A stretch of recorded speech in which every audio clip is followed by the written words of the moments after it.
Hello all, welcome to screen space. ఈ వీడియోలో presence 2024 movie review అయితే తెలుసుకుందాం. ప్రెజెంట్ ఇది లైన్స్ గేట్ ప్లేలోకి అయితే స్ట్రీమింగ్ వచ్చింది. తెలుగు డబ్బింగ్ తో పాటు అవైలబుల్ గా ఉంది. మూవీ డ్యూరేషన్ అయితే 1 hour 25 minutes అయితే ఉంటుంది. అండ్ ఇది ఒక psychological horror thriller movie. Story plot విషయానికి వచ్చేస్తే ఒక middle class family, Rebecca and తన హస్బెండ్ క్రిష్, కిడ్స్ అయిన టైలర్ అండ్ క్లోయి, వీళ్ళందరూ కలిపి ఒక కొత్త హౌస్ లో అయితే సెటిల్ అవుతారన్నమాట. అయితే ఆ ఇంట్లో ఒక ప్రెజెన్స్ అయితే ఉంటుంది. Invisible ghost point of view అన్నట్టుగా ఒకటి క్రియేట్ చేస్తారన్నమాట. అదైతే వాళ్ళతో పాటు ఉండటం అయితే జరుగుద్ది. క్లోయికి ఆల్రెడీ కొన్ని ప్రాబ్లమ్స్ అయితే ఉంటాయి. అదే టైంలో ఆ ప్రెజెన్స్ వల్ల కొన్ని ప్రాబ్లమ్స్ క్రియేట్ అవుతాయి. అసలు ప్రెజెన్స్ ఏంటి, అసలు ఆ ఇంట్లో ఏం జరిగింది, అసలు ఆ ఫ్యామిలీ అక్కడికి వెళ్ళాక వచ్చిన ప్రాబ్లమ్స్ ఏంటి, వీటన్నిటి చుట్టూ నడిచే స్టోరీయే ప్రెజెన్స్. ఫుల్ వీడియోలోకి వెళ్ళిపోయి మీద వీడియో లైక్ చేయండి అండ్ రివ్యూని కూడా చివరి వరకు చూడండి. అప్పుడే మీకు క్లియర్ గా అర్థమవుతుంది. Telugu movies and theatrical releases తో పాటు అదర్ లాంగ్వేజెస్ లో వచ్చే movies and web series reviews and suggestions కోసం మన ఛానల్ సబ్స్క్రైబ్ చేసుకుని బెల్ ఐకాన్ ఆన్ లో పెట్టుకోండి. అండ్ వీడియో కింద డిస్క్రిప్షన్ లో ఇన్స్టాగ్రామ్ లింక్ కూడా ఇచ్చా. Movie updates and channel updates కోసం పక్కా ఫాలో కొట్టండి భయ్యా. ఈ మూవీ విషయానికి వచ్చేస్తే ఫస్ట్ థింగ్స్ ఫస్ట్, నాకైతే it was good in parts భయ్యా. కొన్ని పార్ట్స్ అయితే చాలా ఇంట్రెస్టింగ్ అనిపించాయి, బట్ కొన్ని చోట్ల చాలా డిసప్పాయింట్ అయ్యాను.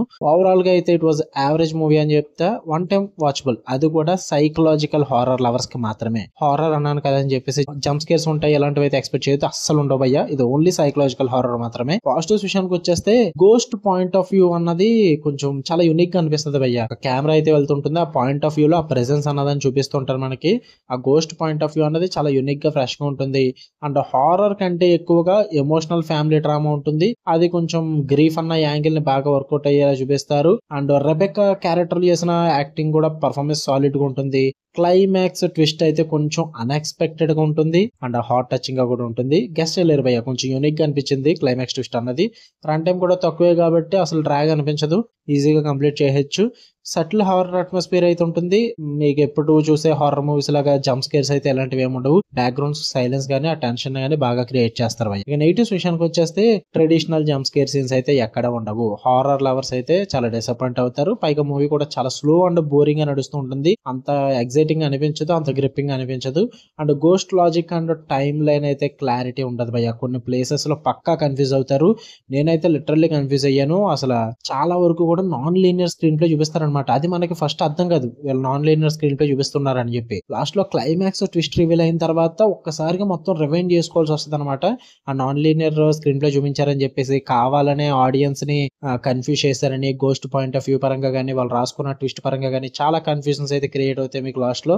ఆఫ్టర్ దట్ మీకు కొంచెం క్లారిటీ వస్తే ఓకే ఇది ప్లాన్ చేశారా డైరెక్టర్, కావాలని ఇలా చేశారు అన్న థాట్స్ అయితే క్రియేట్ అవుతాయి. అది అందరికి వర్కౌట్ అవ్వకపోవచ్చు భయ్య, కావాలని తెంగరోలు చేస్తున్నారన్న ఫీల్ అయితే రావచ్చు చాలా మందికి. నాకైతే అది కొంచెం కన్ఫ్యూజన్ గా అనిపించింది. And non liner screen play అన్నది ముందు నుంచి ప్రెజెంట్ చేస్తుంటే బాగుంది అనిపించింది. ఆ ట్విస్ట్ వర్కౌట్ అవ్వాలి అంటే ఇలాగే ప్లాన్ చేయాలి, అంతకుమించి ఒక ఆప్షన్ లేదు అన్నట్టుగా కన్వీనియంట్ గా క్లోజ్ చేసుకుంటారు. అది అసలు వర్కౌట్ అవ్వలేదు.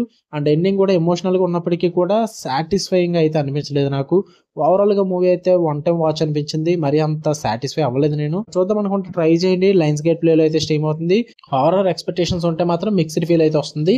But ghost point of view unique attempt and ఆ క్లైమాక్స్ ట్విస్ట్ కోసం ఒకసారి ట్రై చేద్దాం అనుకుంటే ట్రై చేయండి భయ్య. ఫ్యామిలీతో చూడొచ్చా అంటే మైల్డ్ రొమాన్స్ సీన్స్ అయితే ఉంటాయి. న్యూడిటీ అయితే మరీ ఎక్స్ప్లిసిట్ గా ఉండదు కానీ తెలుస్తుంటుంది భయ్య. వైలెన్స్ అయితే కొంచెం క్లైమాక్స్ లో ఫిజికల్ ఫైట్ అండ్ డెత్స్ అయితే ఉంటాయి. ఓవరాల్ గా అయితే ఫ్యామిలీతో నేనైతే రికమెండ్ చేయను, ఇబ్బంది పడే విధంగా ఉంటుంది. కొంచెం ఇండివిజువల్ గా చూడండి బెటర్. ఓకే, మీకు కనుక వీడియో వస్తే లైక్ చేయండి, షేర్ చేయండి, మీ ఒపీనియన్స్ కూడా కామెంట్ చేయండి. ఇలాంటి మరిన్ని interesting movies and web series reviews కోసం బెల్ ఐకాన్ కూడా ఆన్ లో పెట్టుకోండి. మళ్ళీ నెక్స్ట్ వీడియోలో కలుద్దాం. Until then love you all, by.